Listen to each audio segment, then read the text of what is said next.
वो इसीलिए तप कर रहे हैं कि ठाकुर जी के हम योग्य बन जाएं। ठाकुर जी इतना विचार नहीं करते, पर ठाकुर जी के नीचे इतने सारे देवता हैं ना, वो कहीं ना कहीं रोकते होंगे। भाई प्रधानमंत्री सबसे मिलना चाहता है, पर उसके नीचे के लोग नहीं मिलने देते।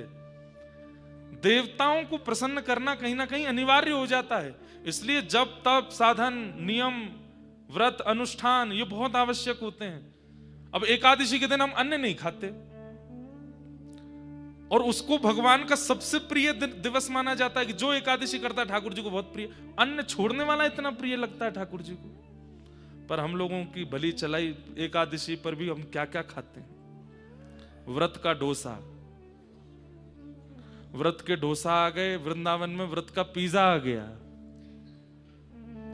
ठाकुर जी बोले भले चलाएं, कुछ नहीं, घूम फिर के फिर वहीं आ गया। इसलिए हमारा अन्न शुद्ध नहीं है, हमारा जल शुद्ध नहीं है, हमारा सोना उठना बैठना खाना पीना शुद्ध नहीं है। इसके कारण हम लोगों से देवता दूर ही रखते हैं। इसीलिए साधन बनाया गया कि साधन करो, इससे मति शुद्ध होगी, मन शुद्ध होगा, विचार शुद्ध होंगे, नियम शुद्ध होंगे, तब देवता अनुग्रह करेंगे। और देवता प्रसन्न हो गए, अनुग्रह करेंगे, तो जैसे नरसिंह मेहता को मिले, मीराबाई को मिले। मीराबाई, अरे संत जन कहते हैं जब मेवाड़ में भीड़ होने लगी संतों की, तो भोजराज राजा जाते संतों के पास, बोले आप मीरा को क्यों देखने आते हैं? मीरा सुंदर है इसलिए? तब संत कहते हैं, बोले नहीं महाराज, बार बार काशी जाकर के, बार बार द्वारिका जाकर के, बार बार तीर्थ करके भी जो चित्त में पवित्रता नहीं आती, वो पवित्रता मीरा को देख करके आ जाती है। इसलिए हमको मीराबाई का दर्शन करना होता है। उनके रूप में वो पवित्रता है, इसलिए ठाकुर जी उनसे मिल रहे हैं। गोस्वामी तुलसीदास जी के रूप में वो पवित्रता है, सूरदास जी के स्वभाव में और विचारों में वो पवित्रता है। हम में वो पवित्रता का अनुभव नहीं है। इसलिए ठाकुर जी और समस्त देवता ऋषिगण ये जो हैं अदृश्य ही रहते हैं। कहो तो यहीं घूम के जा रहे होंगे लेकिन नहीं दिख रहे होंगे। जब उनकी अनुकूलता हम अपने जीवन में ले आएंगे तो उनको दिखने लगेंगे। ऐसे ऐसे संत आज भी बद्रीनाथ में आपको एक वस्त्र में घूमते हुए संत दिख जाएंगे। उनको देख करके ठिठर जाओगे आप, ये कैसे घूम रहे हैं। मैं मंगला दर्शन करने के लिए गया, बद्री विशाल भगवान की अभिषेक के लिए। एक महात्मा कॉटन का एक धोती केवल ऐसे यहां गले में बांध करके और परिक्रमा लगा रहे, सुबह 4 बजे। खाद चौक जो कल महाराज जी पधारे, एक वस्त्र में घूमते हैं। आप 14 वर्ष तक सतोपंथ में तप किया। उनकी पवित्रता देखो, उनका रूप देखो, उनकी त्वचा का स्पर्श देखो, उनकी वाणी देखो, उनके नेत्र देखो, सब में पवित्रता है। क्यों नहीं मिलेंगे ठाकुर जी उनसे? हम लोगों की वो पवित्रता नहीं है, इसलिए हमको अनुभव नहीं होता। हमारी एक बात सुनो,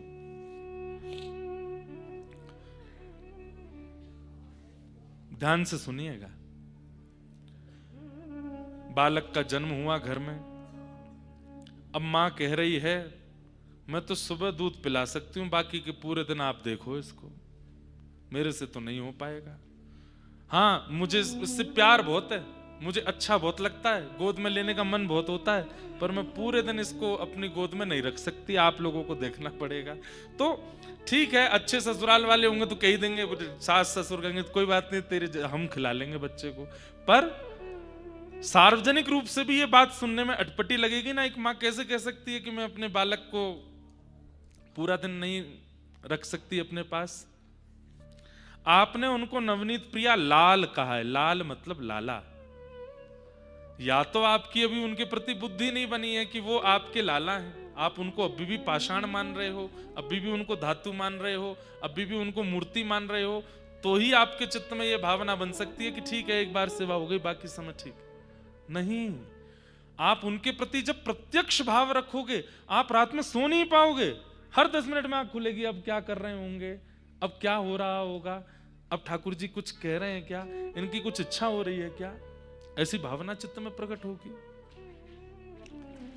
तो हमारी प्रार्थना है, इधर देखो, इधर देखो, यहां देखो, इधर उधर नहीं देखना। ठाकुर जी को जब लाल मानते हो तो लाल भाव से ही उनकी सेवा में रहो। ये एक मैया का प्रश्न नहीं है, बहुतों का प्रश्न है, इसलिए ध्यान से सुनो। ठाकुर जी को कितनी पीड़ा होती होगी कि सुबह बस मुझे उठा देते हैं, श्रृंगार करके आरती करके भोग लगा चले, पूरे पूरे दिन फिर मेरे को पूछते ही नहीं है। हाँ, मेरी ही कथा सुन रहे हैं दूसरे कमरे में, मेरा ही चिंतन कर रहे हैं दूसरे कमरे में, पर मेरे पास नहीं आते।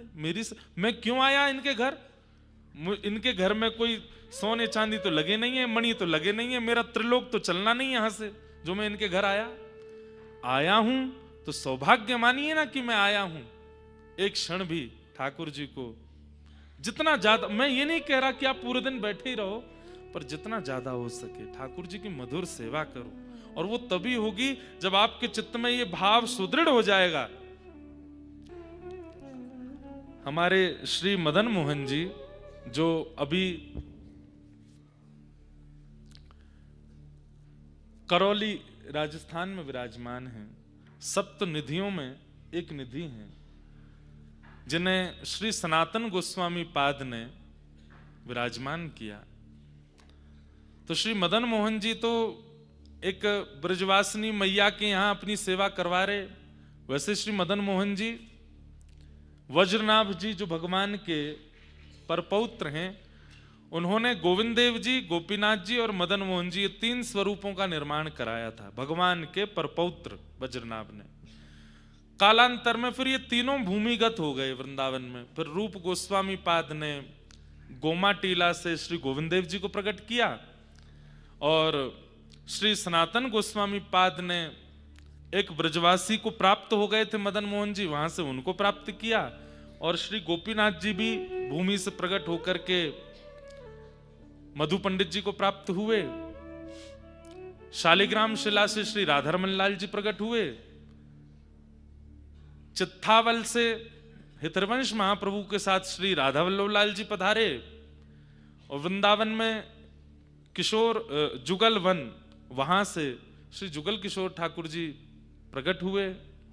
और निधिवन राज में श्री स्वामी हरदास जी महाराज के कुंज बिहारी लाल प्रकट हुए। ऐसे हमारे सप्त निधि हैं। तो इनमें मदन मोहन जी की भी कथा ऐसी है महाराज जी, जैसे आपके संग लीला हुई। मदन मोहन जी रोज भिक्षा ले सनातन गोस्वामी जी रोज भिक्षा लेने जाते थे, 22 घंटा भजन करते थे, और 2 घंटे में सोना, स्नान करना, प्रसाद पाना, नित्य क्रम कर लेना, जो भी उनके क्रम होते 2 घंटे में सब कर लेते थे। और 22 घंटा भजन करते थे, नाम जप करते थे।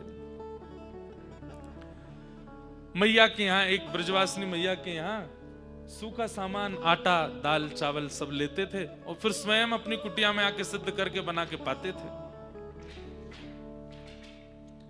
बोलो जुगल किशोर लाल की जी। ये एक पंक्ति की बधाई और एक श्रृंगार की बधाई। अब जब जब आप मिलेंगे तो श्रृंगार की सेवा, हम इनके श्रृंगारी हैं।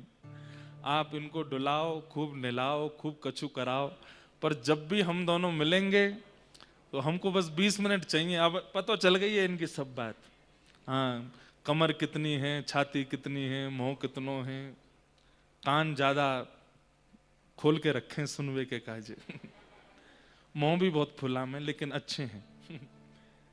चरण एक आगे है तो ये घूमते ही रहेंगे। नेक आगे है, एक चरण है, तो या को मतलब टिकवे वाले है नहीं। डोलते ही रहेंगे सब जगह। कैसे इतने साल द्वारिका में रुक गए ये तो भगवान जाने। आपके सामने भक्तिमती मीराबाई ने भी नृत्य किया है। आपके सामने रामदास बोढ़ाना जो द्वारिकाधीश जी को लेकर के डाकोर जी में विराजे, उन्होंने भी आपका दर्शन किया है। आपके सामने श्री तुकाराम जी महाराज, श्री नामदेव जी महाराज, जो भी द्वारिका गए हैं, सबने आपका दर्शन करके आपको भाव सुनाए हैं। कितनी बड़ी कृपा है आज हम आप सब लोगों पर कि वही गोपाल जी भ्रमण करते हुए आज यहाँ कथा में पधारे हैं, हम सबको दर्शन दे रहे हैं। पूज्य महाराज जी के तो सौभाग्य की सराहना है ही नहीं। पर महाराज जी, जैसे आपके ठाकुर जी रहते हैं, जैसे आप साधु साईं हैं, वैसे ठाकुर जी भी साधु साईं। अब चुने होते, कोई मिलीनियर चुनो हो तो, कोई बढ़िया सेठ साहूकार चुनो होता तो वही के जैसे रहते। अब चुने ही साधु हैं तो साधु की तरह ही रहना पड़ेगा। तो इसमें कोई ये नहीं है कि महाराज जी से ज्यादा प्रेम तो कोई रख भी ना पाएगा। इतनी दूर तक हम गए, महाराज जी ऐसे ही लेके लाल जी को, हम तो गाड़ी चला रहे थे, इतनी बर्फ में गए, इतनी इतनी माऊ, महाराज जी ऐसे लेके लाल जी को, इतना स्नेह। भैया वस्त्र, प्रसाद, श्रृंगार, ये बात की बात है, पहले स्नेह दे दो अपने लाला को। तो मैं बता रहा था कि महाराज जी ऐसे ही हमारे श्री मदन मोहन जी पधारे, किनके पास? श्री सनातन गोस्वामी जी के पास। कैसे? सनातन गोस्वामी 24 घंटा में से 22 घंटा भजन करते थे, 2 घंटा में ही स्नान, ध्यान, तिलक, स्वरूप, भोजन, पानी जो करना है, भिक्षा भी। और अगर 2 घंटे में किसी चीज में विलंब हो जाता तो एक कार्य छोड़ देते, कभी भोजन छोड़ देते, कभी सोना छोड़ देते, फिर भजन में बैठ जाते। एक दिन ब्रजवासिनी मैया मथुरा में वाके यहाँ भिक्षा मांगवे जाते सनातन गोस्वामी, जब द्वार खोल के मैया देवे आती भिक्षा, तो ये भीतर झांकते ऐसे, तो मैया और गेट के बीच में जो नेक जगह, वहां में से मदन मोहन जी दिखाई देते।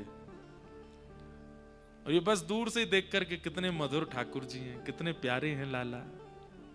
मैया खूब प्रेम से सेवा करे, वो बाबा नजर मत लगावे, मेरे ठाकुर है, मैं तो खूब भावते करूं सेवा। अच्छा मैया हमको दे दो। तो सूखी सामग्री लेते थे, आटा, दाल, चावल, स्वयं बना के पाते थे। कुछ दिन बाद इनको तो मदन मोहन जी भा ही गए, पर मदन मोहन जी को बाबा भा गए। और मैंने कल भी कहा था कथा में कि आपकी भक्ति की सार्थकता ये नहीं कि आपको ठाकुर जी भावे, वो तो लाखों को भाते हैं, करोड़ों को भाते हैं, पर करोड़ों में किसी एक, कोई एक होता है जो ठाकुर जी को भाता है, वो विशेष है, जो ठाकुर जी को भा जाए। इतना नाम करो, इतना जप करो, इतनी कथा सुनो, इतना संभल करके अपना जीवन जियो कि आप ठाकुर जी को भा जाओ। हम स्पष्ट रूप से कहें, मानव कल्याण क्या है? कि आप ठाकुर जी को भा गए, यही कल्याण है। बाकी आप चाहे काशी में कितने भी यज्ञ कर लो, बद्रीनाथ में आके कितने जप कर लो, कितनी भी तपस्या कर लो, सब साधनों से ठाकुर जी आपको मिलेंगे, हो सकता है, पर मिलना एक बात होती है, मिलते तो हम सबसे हैं, पर हमें कोई भा जाए, ये विशेष बात है। ठाकुर जी को भाना है, हम भा जाएं ठाकुर जी को, वो तो हमको भा ही गए, हम और भा जाएं उनको, हम उनके प्रिय बन जाएं। तो मदन मोहन जी ठाकुर जी को भा गए, ठाकुर जी को सनातन गोस्वामी भा गए। रात्रि में स्वप्न में मैया के पास आकर के ठाकुर जी बोले, मैया। मैया बोली, मेरी भक्ति से आप प्रसन्न हो? बोला, हाँ मैं बहुत प्रसन्न हूं। अच्छा आज्ञा करो। बोले, आज्ञा ये है, कछु दिना में तुम पधारवे वारी हो। मैया तो रोने लगी, ये खबर सुनाने आप स्वप्न में आए हैं मुझे? अरे मैया, मैं तो तू को चिंतित करवे आया हूं, कछु दिना में तू पधार जाएगी और फिर तेरे घर वाले सब युद्ध करेंगे मेरे काजे, कौन के पट में मैं जाऊंगा, तो अब ही निश्चय कर जा, मेरी सेवा कौन करेगा? मैया बोली, आप बताओ, आपने कोई चुने, कोई आपको भागे हो तो? बोले, मैया भा तो गए हो, लेकिन तेरे घर को ना है। वो कहाँ को है? बोलो, रोज बाबा भिक्षा लेवे आवे ना, वो भागे हो। अरे वो बाबा नेक्सी से कुटिया में रहे, सूखो आटो ले जाए, यमुना जल मिला के टिक्कर बना के पावे, बाकी यहाँ रहोगे? बोला, हाँ मैया वो भाग हो, वही के पास रहूंगा मैं, मेरी सेवा में कोई कमी आप ना, मैं बहुत प्रसन्न हूं आपकी सेवा से, पर आगे की मोह अपनी व्यवस्था भी तो देखनी, मैं कहां जाऊंगा? वही बाबा को मोह दे दे। ब्रजभाषा समझ रहे हो ना? बड़ी मुश्किल अंते तो आज निकरी है। जाते जाते बद्री विशाल भगवान को भी ने याद तो करा जाए ब्रज की। तो मैया सुबह सुबह उठी, आज बहुत भावुक है भैया, किसी की सेवा 10 हमसे पूछो, हमारे लाल जी तो अभी 5 वर्ष के भय, महाराज जी के तो अभी 5 महीना के भय हैं, हमारे 5 महीना है गए हैं? हाँ, गंगा दशहरा से तो हो ही गए लगभग। अपनी सेवा कोई कैसे छोड़ सकता है? मैया बोली, 40 साल से सेवा कर रही हूं इनकी, और आज किसी और को देने में मेरे प्राण निकल रहे हैं, कैसे करूं? पर ठाकुर जी की आज्ञा है। द्वार पर सनातन गोस्वामी आए भिक्षा लेने, आज भिक्षा में कोई सामग्री नहीं, अपने ठाकुर जी को सौल में लपेट करके मैया लाती है। बोले बाबा ये भिक्षा। मैया ये क्या कर रही हो आप? ये आपके ठाकुर जी हैं। बाबा के तो हाथ पांव कांपे, क्योंकि इच्छा तो हो रही है, हाथ तो आगे बढ़ रहा है पर चरण पीछे जा रहे हैं। बोले ये कैसे हो रहा है? मैया बोली मैं रोज आपते कहो करती, मेरे ठाकुर जी को नजर मत लगाओ। लगाए गए, अब इनको आप भागे हो और इस स्वप्न में आए के कह रहे हैं मैं तो बाबा ते सेवा कराऊंगा। मैं कहा करूं, ले जाओ। खूब प्रेम ते सेवा करियो बाबा, अच्छो अच्छो बना के पवाए करियो, बहुत चटोर हो मेरो लाला। सुबह उठते ही दूध और लड्डू ते भोग लगावे, बाल भोग में मक्खन खावे, बड़ो बड़ो पराठो खावे, पर राजभोग में 3-4 साग ते कम पावे ना है, और 1 बिलांद रोटी पावे, इतने चावल पावे, और रात्रि में शयन में ऐसो, संध्या में ऐसो। बाबा बोले मैया मैं 1 टिक्कर 2 दिन चलाता हूं, आटो ले जाऊं, जमुना जल मिला के टिक्कर बनाऊं, और वह टिक्कर को भी जमुना रज में रज के भीतर धर दूं। जब भूख लगे 22 घंटा भजन के बाद वहां में तो नेक तोड़ के पाए लूं। 1 टिक्कर 2 दिन चलाऊं, कैसे रहेगो ये? सनातन गोस्वामी बोले एक काम करो मैया। बोले कहा आज रखो, आज रात्रि में। अब देखो, एक तो होता है कि व्यक्तियों कहे इनके लिए मैं सब करूंगा भाई, अपना भजन छोड़ दूंगा, अपना नाम, इनकी सेवा करूंगा। कितनी बार भोग लगाना? 8 बार भोग लगाऊंगा मैं। लेकिन सनातन गोस्वामी बोले मैं अगर लेके जा रहा होता तो मैं ये करता। ये खुद आना चाह रहे हैं तो मैं अपनी बात कहूंगा ना। क्या मैया आज रात में स्वप्न में इनसे कह देना, क्या 1 टिक्कर मिलेगा दिन में बस,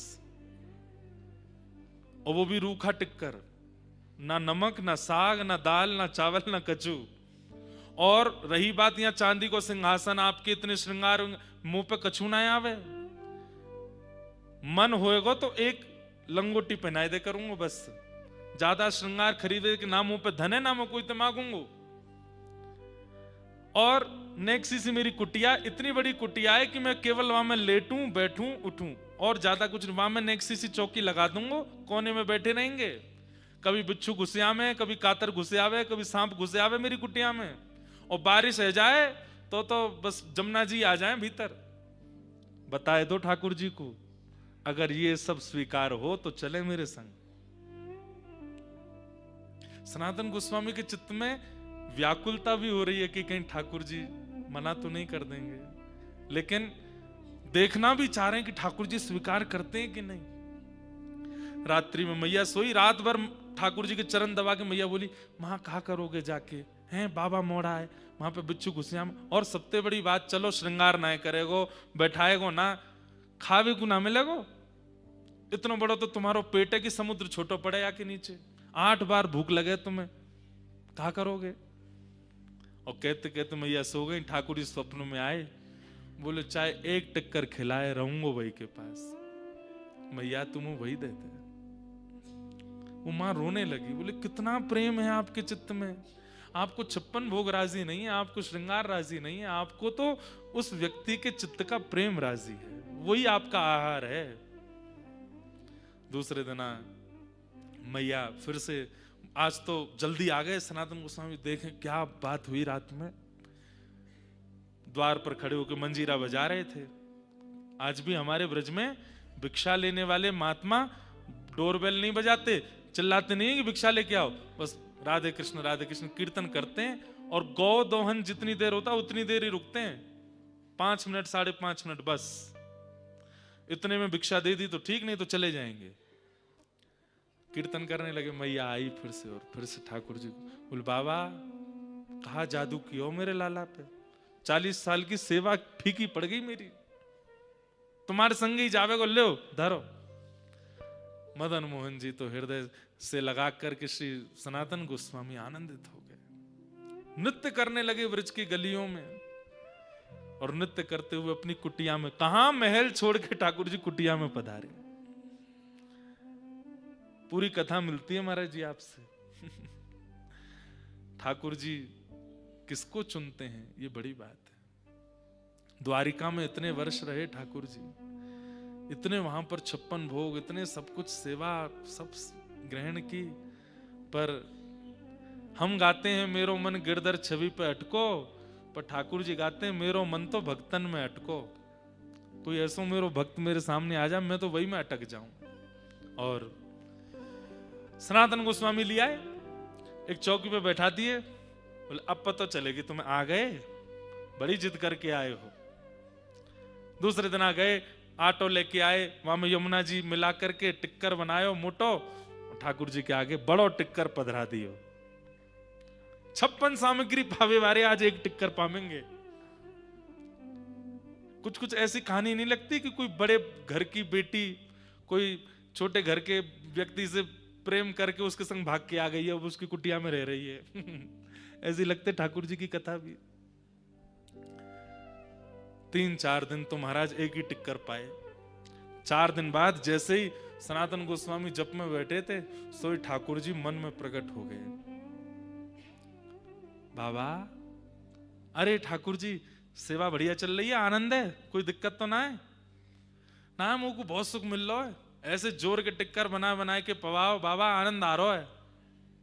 अच्छा, कहा आज्ञा, नेक नमक डाल दे करो आटे में, रूखे आटे में तुम जमुना जल मिलाए के पवाए दो बाबा।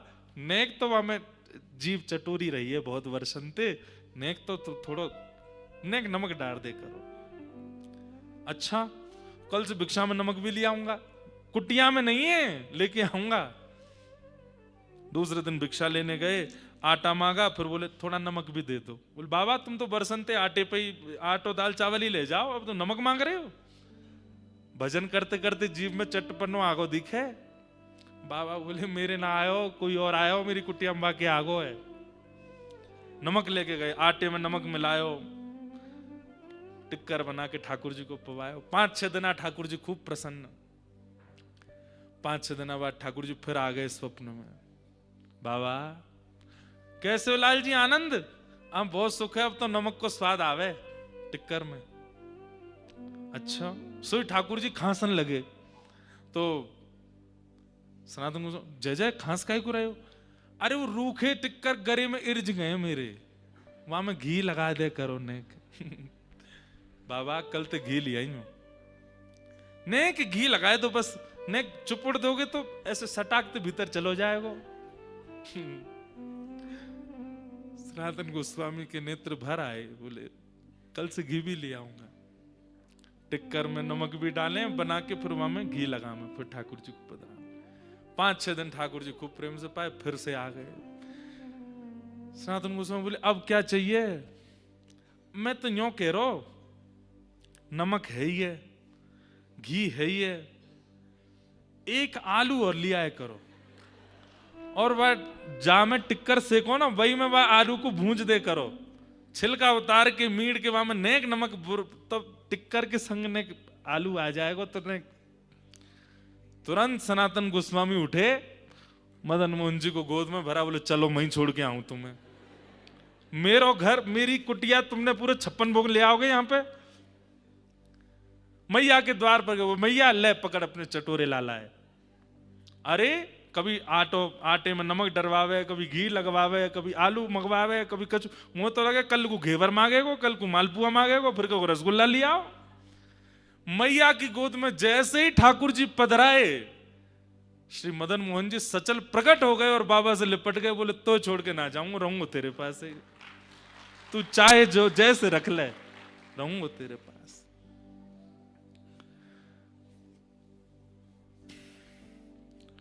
ऐसे प्रिय हम कब बनेंगे? महाराज जी तो बन गए, आ गए ठाकुर जी, हम कब बनेंगे? हमारे भी गिरधरलाल जी आ गए, फिर भी लगता हम कब बनेंगे? ठाकुर जी स्वयं पधारे, ये भक्ति की सार्थकता है भैया। भजन का, सत्संग का, हमने जो भी कुछ सुना पिछले 6 दिनों में, इन सबका फल हमको केवल एक चाहिए कि हम भी सनातन गोस्वामी की तरह ठाकुर जी को प्रिय लग जाएं। अपनी प्रत्येक घड़ी में, प्रत्येक क्रिया में ये विचार किया करो कि मेरे लाला मुझे देख रहे हैं, अगर मैं ये करूंगा या करूंगी तो उनको बुरा तो नहीं लगेगा। आपकी प्रत्येक क्रिया इस भाव से हो जाए कि ठाकुर जी को प्रिय लगे। देखना आएंगे आपके पास भी, अपने आप आएंगे ठाकुर जी, कह के आएंगे कि मुझे लेके जाओ अपने संग। यही हमारी भक्ति की सार्थकता है। आज बद्री विशाल इस क्षेत्र में जप 100 गुना हो जाता है।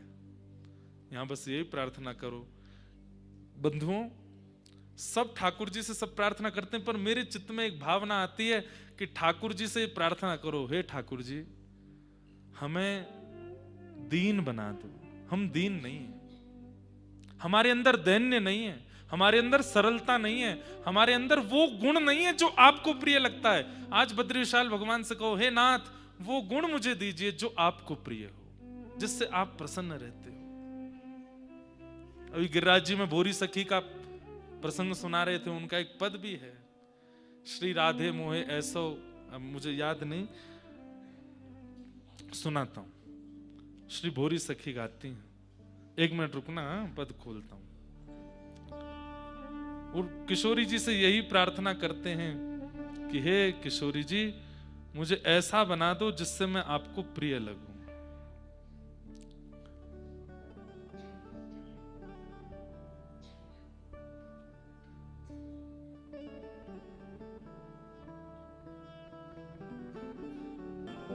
तैसी 100 गुण तैसी रहनी दीजिए करुणा कोर निहारी।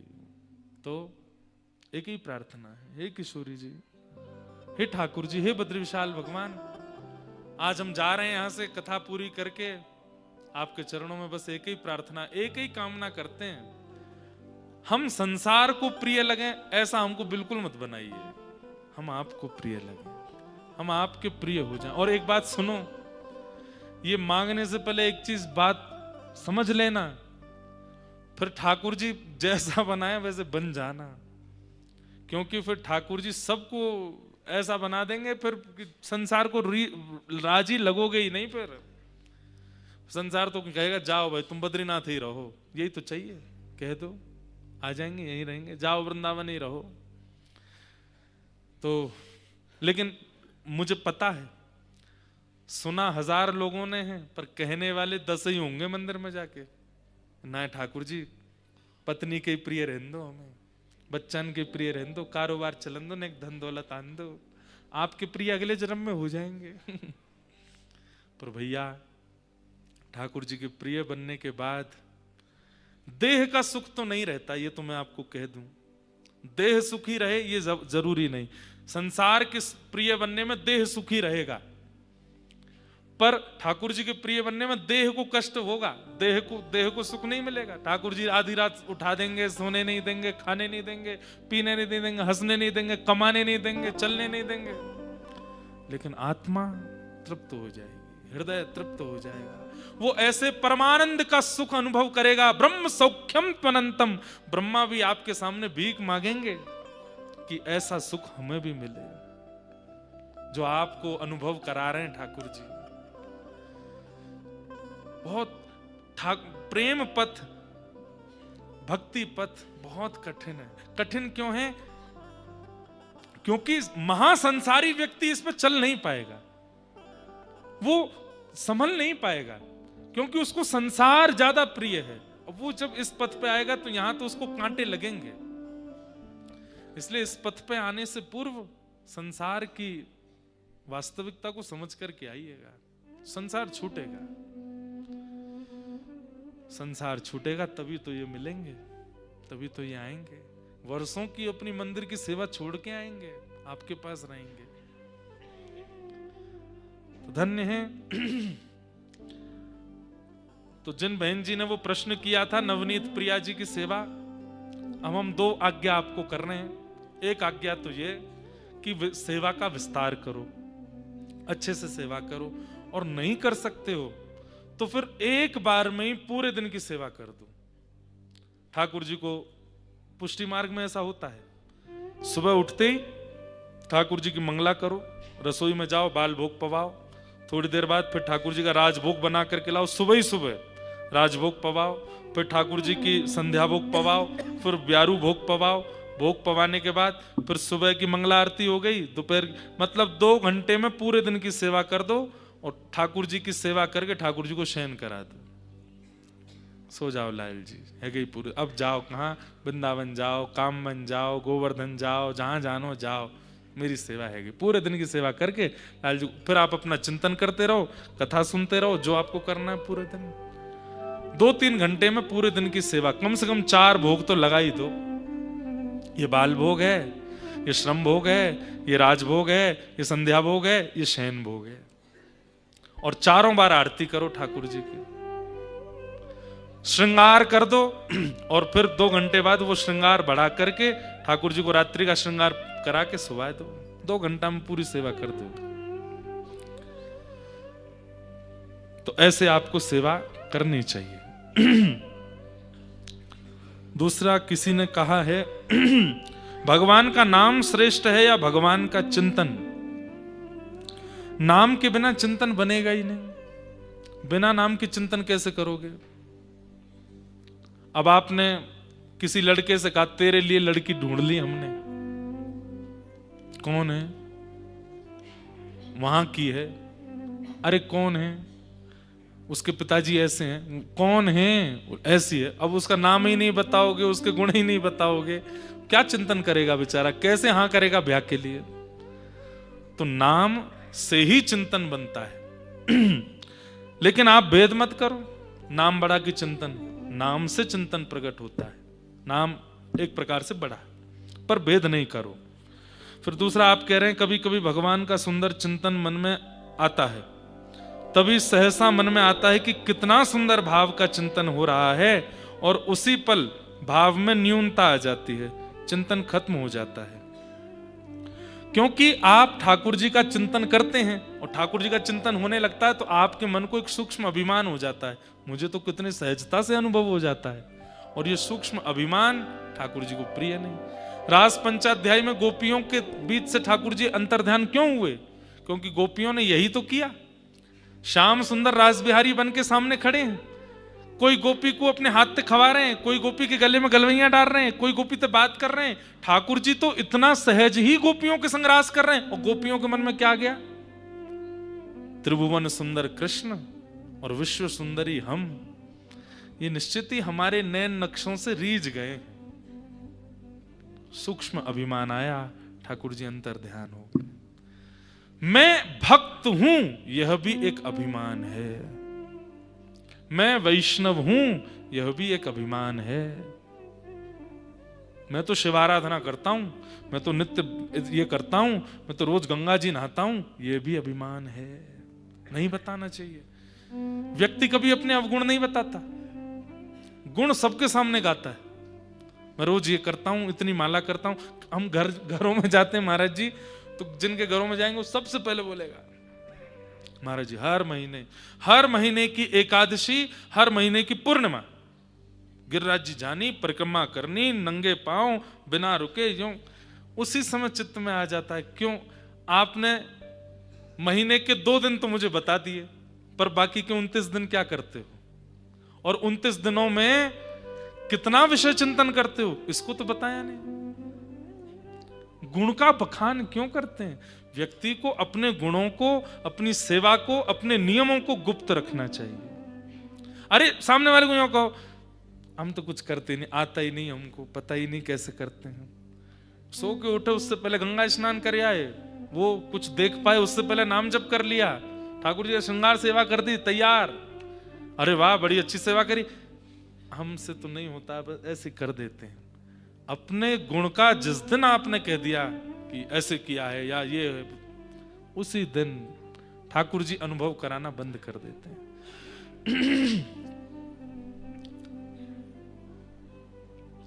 गुण का बखान नहीं कीजिए।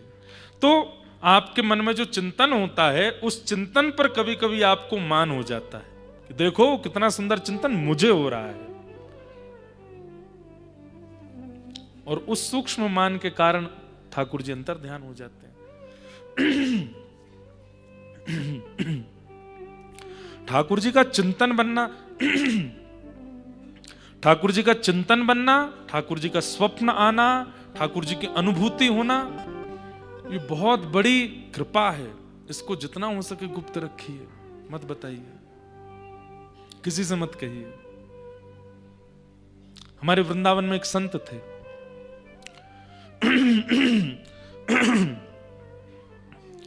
उन पर गुरुदेव की कृपा हुई और उनको नित्य चिंतन होता था ठाकुर जी का। रोज प्रियालाल जी उनको दिखते थे, आज ये लीला कर रहे हैं, आज ये लीला कर रहे हैं, आज ये लीला कर रहे हैं।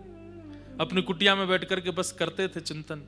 नियम था, जमुना स्नान करो, ब्रजवासियों की घर की भिक्षा पाओ, व्रज रज माथे से लगाओ, नेत्र बंद करके चिंतन करो।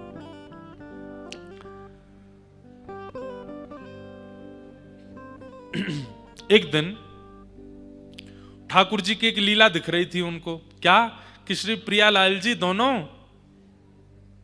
विहरत लाल बिहार ने दो, यमुना जी के तीरे तीरे, यमुना जी के तीर दोनों विहार कर रहे हैं। और तभी किशोरी जी ने एक वृक्ष देखा, उस वृक्ष पर बहुत फल लगे हैं। तो किशोरी जी बोली, श्याम सुंदर मुझको जो फल खावे की इच्छा है रही है, या फल को मुझे दे दो। महात्मा के चिंतन में चल रही है लीला। और तभी क्या हुआ, ठाकुर जी बोले, हे श्यामाजू आप अपने हाथन ते कभी फल ना है तोड़ो, एक बार तोड़ के देखो, बड़ो आनंद आवे। श्री जी बोली, अब मैं तो नेक्सी सी, फल तो बहुत ऊंचो है। ठाकुर जी बोले, काम करो, मेरे कंधा पे चढ़ जाओ और मेरे कंधा पे चढ़ के आप फल तोड़ लो। तो श्री जी कंधा पे चढ़ गई, जैसे तैसे सिर पकड़ करके, डाल पकड़ करके, और डाल पकड़ करके जैसे ही फल तोड़न लगी, ठाकुर जी ने देखी मोटी डाल है, किशोरी जी ने पकड़ रखी, सोई ठाकुर जी नीचे से हट गए, किशोरी जी लटक गई वहीं पे डाल पे। अब तो ठाकुर जी कहें, अब आनंद आवेगो, अब लटकी रहो ऐसे। तो श्री जी बोली, श्याम सुंदरी अच्छो ना है, जल्दी आओ, मैं गिर जाऊंगी, मेरी लग जाएगी। अब या लीला को देख करके बाबा के नेत्रन से प्रेमाश्रु भी गिर रहे हैं और जोर जोर से हंसन लगे बाबा। अब बाबा जैसे हंसन लगे, वही समय एक विकलांग ब्रजवासी, उसका एक पैर नहीं था, एक विकलांग ब्रजवासी सामने से जा रहा था और बाबा हंस गए। बाबा तो लीला देख के हंस रहे थे, लेकिन उसने सोचा कि ये मेरी अटपटी चाल और मेरा विकलांगपना जो है, इस पर हंस रहे हैं। बोले, बाबा बैठे कुटिया में, वो मेरे विकलांगपने पे हंस रहे। बोला नहीं, वो मन में सोचा। उस ब्रजवासी के चित्त में ये आ गया कि ये बाबा मेरे दुर्बलता पे हंस रहा है। ये सोचते ही बाबा के चित्त में जो चिंतन हो रहा था वो अंतर्ध्यान हो गया, ठाकुर जी चले गए। क्यों? क्योंकि एक वैष्णव को आपकी किसी क्रिया से अपने हृदय पर क्षोभ हुआ। सोचो, चिंतन इतनी जल्दी अंतर्ध्यान होता है, चिंतन इतनी जल्दी नष्ट होता है, स्वप्न इतनी जल्दी चले जाते हैं। हमारे इतनी इतनी छोटे छोटे अपराधों से भी चित्त की स्वच्छता रखना कितना अनिवार्य है ठाकुर जी के अनुभव के लिए। जैसे ठाकुर जी अंतर्ध्यान हुए, अब किशोरी जी बेचारी ऐसी हैं और ठाकुर जी नीचे से हंस रहे हैं और उसके बाद लीला दिख ही नहीं रही है। अब बाबा बार बार कहें, चिंतन क्यों नहीं हो रहा, आगे क्या लीला हुई, अरे किशोरी जी लटकी रह गई, आगे कहां भयो। नहीं हुआ। 2 दिन 3 दिन हो गए, लेकिन ठाकुर जी चिंतन में आए ही नहीं।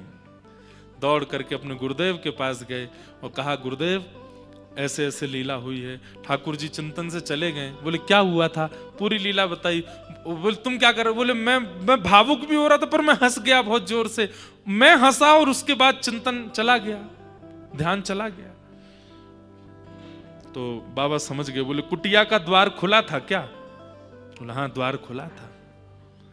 बोले, निश्चित ही उस समय कोई सामने से निकला होगा और तुम्हारी हंसी को उसने अपनी दुर्बलता पर तुम हंस रहे हो ये मान लिया होगा, उसके हृदय को क्षोभ पहुंचा होगा, वैष्णव अपराध तुमसे बन गया, इसलिए ये हुआ है। बोले, अब मैं क्या करूं। बोले, 2 उपाय हैं, या तो उस व्यक्ति के चरण पकड़ के क्षमा मांगो जिसका अपराध किया और वो क्षमा करे तो संभव है, या फिर वो नहीं पता कि कौन है तो उसके बदले कम से कम 100 वैष्णवों से क्षमा मांगो और हर वैष्णव को प्रसाद पवा के दक्षिणा देके फिर क्षमा मांगो और चरण पकड़ करके कहो कि मुझे क्षमा कर दो, दोनों हाथ धर के क्षमा कर दो। 100 वैष्णव जब क्षमा करेंगे तब एक वैष्णव अपराध का समन्वय होगा। बाबा ने भंडारा किया, जितने ब्रजवासी आए सबसे चरण पकड़ पकड़ के क्षमा मांगी, मुझे क्षमा कर दो, मुझसे अपराध हो गया। सब ब्रजवासी, अरे बाबा तू काहे को क्षमा मांगे, तेने कहा कि आजा हृदय से लगा लें। ऐसे 100 ब्रजवासी वैष्णवों ने बाबा को क्षमा किया। बाबा तुरंत दौड़ करके यमुना जी गए, यमुना जी स्नान करके ब्रजरज लगाई और कुटिया में जाकर के जैसे ही चिंतन में बैठे फिर से प्रकट हो गया। वृक्ष पर किशोरी जी लटकी हैं, ठाकुर जी नीचे से हंस रहे हैं और किशोरी जी कह रही हैं देखो ऐसा मत करो, और तुरंत ठाकुर जी आए हैं, किशोरी जी के चरणन को ऐसे पकड़ करके नीचे उतार लियो है और श्री प्रिया जी मान कर रही हैं। अब ठाकुर जी उनको मना रहे हैं, सुंदर विहार है, रो सारा चिंतन पुनः प्रकट हो गया।